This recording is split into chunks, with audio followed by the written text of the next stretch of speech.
Good evening, I'm John Carter and welcome to Poland Daily. The chief security of the company hired for the final of the Great Orchestra of Christmas Charity in Gdansk was detained today.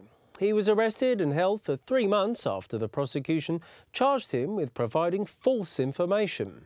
As each day passes, new facts are being revealed about the tragic case of the murder of Gdańsk Mayor Paweł Adamowicz. At the request of the Public Prosecutor's Office, police conducted a search of the alleged murderer Stefan W.'s apartment. 2 machetes and 1 knife, similar to the one which was established as the murder weapon, were found. Today, the regional prosecution in Gdańsk announced the detainment of Dariusz S., chief of the security company Typhoon, which was hired to secure the final of the Great Orchestra of Christmas Charity. The man is said to be charged with providing and pressuring others to provide false information.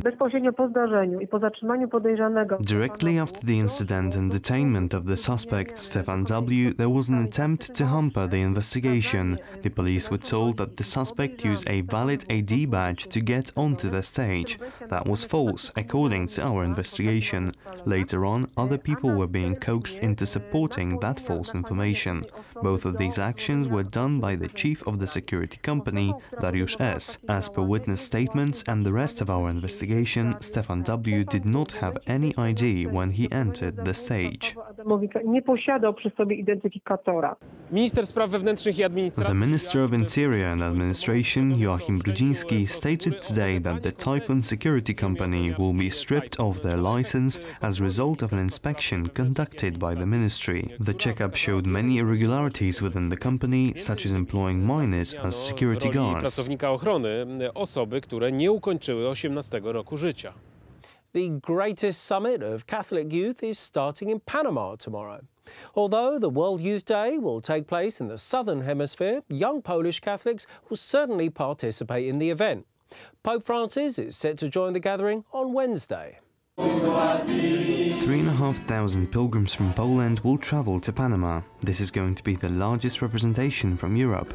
Close to 300 young Poles signed up to volunteer, most of whom are members of the Scouting Association of the Republic. There will be 200 of our scouts. We are qualified first aid respondents, emergency medical technicians, doctors. These are young people that needs to be emphasized. This volunteer work is also a dream come true to them. The biggest group of Poles, around 700, is coming from the Krakow Archdiocese. Most of them participated in the 2016 World Youth Day, which took place in Krakow. Their Archbishop Marek Jędraszewski brought relics of John Paul II and a copy of the Black Madonna of Częstochowa painting. We are the largest group in Europe. The remaining delegations, such as the French, German or Spanish ones, count about 1,000 people, so the Polish superiority is very substantial. Naturally, to a large extent, it is a result of the recent World Youth Day taking place in Krakow. World Youth Day starts tomorrow and will carry on until Sunday. Pope Francis will join the faithful on Wednesday as he will conduct a mass in the same place where the St. John Paul II held a service 36 years ago. British Prime Minister Theresa May is announcing her Plan B for Brexit today. Her original proposal was rejected by the Houses of Commons with a record number of votes.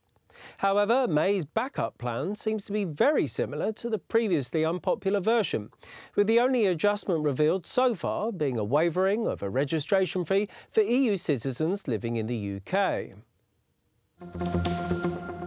Robert Wood, the United States ambassador for disarmament, has called on Russia to destroy a new cruise missile system which the US considers to be in violation of the Intermediate-Range Nuclear Forces Treaty from 1987.